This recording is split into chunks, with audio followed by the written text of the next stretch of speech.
September 15, 1894, Pyongyang, Korea.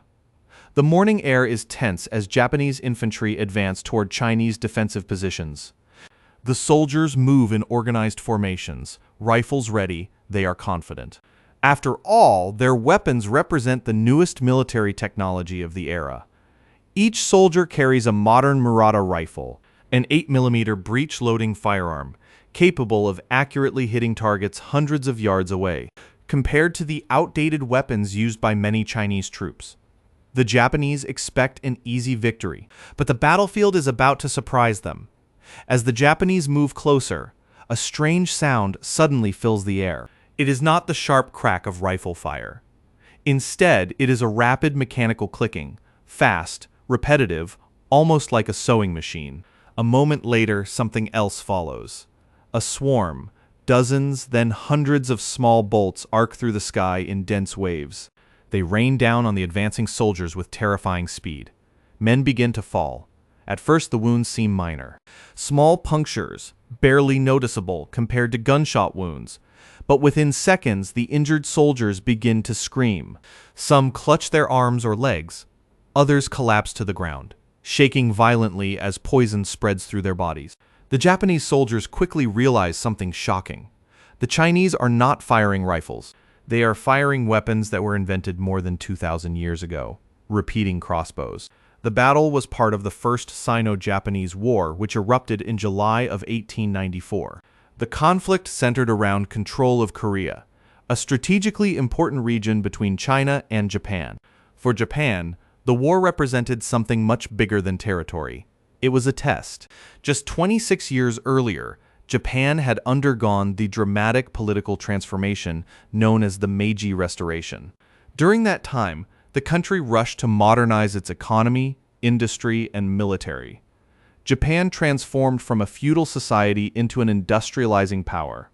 By 1894, the Imperial Japanese Army had become a modern fighting force. It fielded around 120,000 professional soldiers equipped with modern rifles, modern artillery, and officers trained in European military academies. Japan was eager to prove that its modernization had succeeded. Their opponent was the Qing dynasty of China, which had long been the dominant power in East Asia. But beneath the surface, China's military system was collapsing. The Qing Empire possessed enormous manpower, but its military organization was chaotic.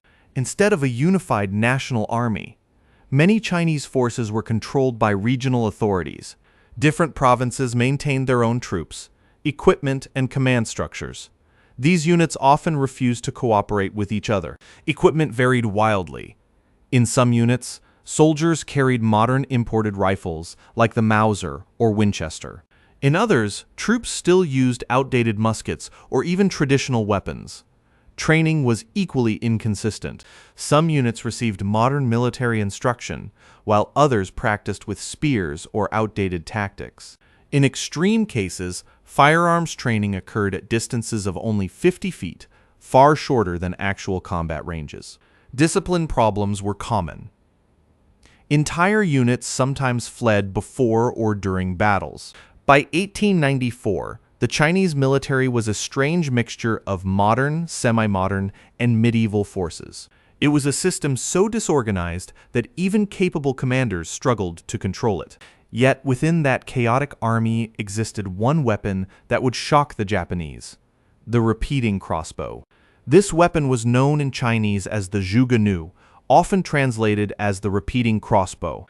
Legend claims it was invented by the famous strategist Zhuge Nu during the Three Kingdoms period around the 3rd century AD.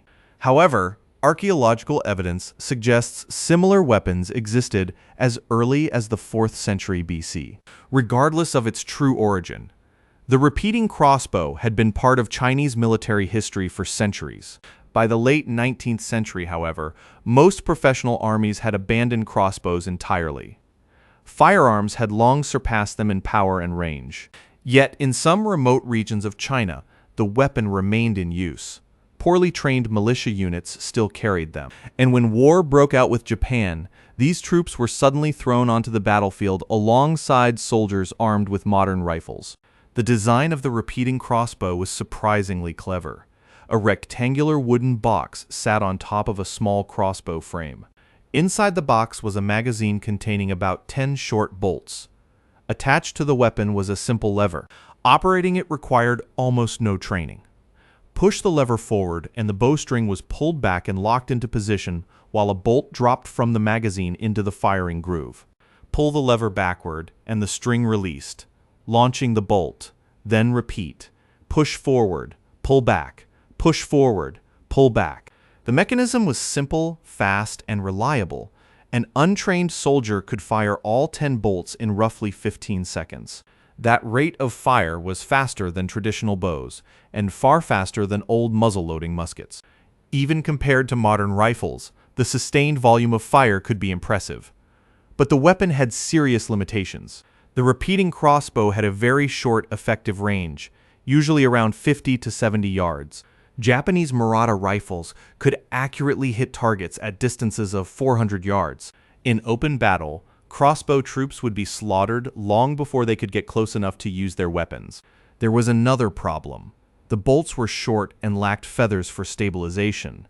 They had very little penetrating power. In many cases, they could not pierce armor or even thick clothing. For this reason, Chinese military manuals from earlier centuries often dismissed the weapon as obsolete. It was considered useful mainly for hunting animals, fighting bandits, or defending homes. Against a modern army, it should have been completely useless. But Chinese commanders found a way to make it deadly again. They turned to chemistry. The bolts were coated in poison, specifically extracts from plants such as aconite, sometimes called tiger-killing poison. This toxin was extremely dangerous. Even a small amount entering the bloodstream could cause paralysis, heart failure, and death. Suddenly, the weakness of the crossbow no longer mattered.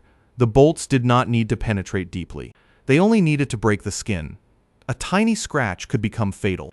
In close-quarters combat, the weapon became terrifying. During urban fighting in Pyongyang, or in defensive positions and narrow mountain passes, crossbow troops could unleash waves of poison-tipped bolts. Imagine 100 crossbowmen firing at once. In 15 seconds, they could send 1,000 bolts into the air. The sky itself seemed to darken. Japanese soldiers advancing through that storm faced a horrifying situation. Even if most bolts failed to penetrate deeply, some would inevitably find exposed skin. And once the poison entered the body, the results could be deadly. Modern rifles required time to aim and reload, but the crossbowmen simply worked their levers again and again. Push, pull, push, pull. The rhythm became mechanical, relentless, almost machine-like. Foreign observers were stunned. Photographs from the war show Chinese troops openly carrying repeating crossbows alongside soldiers armed with modern rifles. Western military advisors watching the conflict could hardly believe what they were seeing. Ancient weapons on a modern battlefield. And yet, in certain situations, those weapons worked. The sheer volume of fire forced Japanese troops to slow their advance. It created deadly suppression zones that were difficult to cross. For a moment in history, medieval technology briefly challenged modern warfare. But in the end, it was not enough. Japan held overwhelming advantages in organization, training, logistics, and artillery. Japanese forces won decisive victories at Pyongyang, the Yalu River, Port Arthur, and Wei Highway. By early 1895, Japan controlled the sea routes leading toward Beijing itself. China had no choice but to negotiate. In April 1895, the Treaty of Shimonoseki officially ended the war. China recognized Korean independence, ceded Taiwan and the Liaodong Peninsula, and paid massive financial reparations to Japan. The conflict marked a turning point in East Asian history. It revealed the Qing dynasty's failure to modernize, while Japan emerged as a rising global power. Yet the repeating crossbow left behind an important lesson. Technological superiority does not always guarantee victory in every situation. Under the right circumstances, close combat, defensive positions, surprise tactics, an old weapon can still become deadly. The last major war in which crossbows appeared on the battlefield demonstrated something surprising. Innovation is not always about inventing something new. Sometimes it means using old tools in unexpected ways. And 2,000 years after its invention, the repeating crossbow proved one final truth. The most effective weapon is not always the most modern one. It is the one that delivers the most lethal force when it matters most.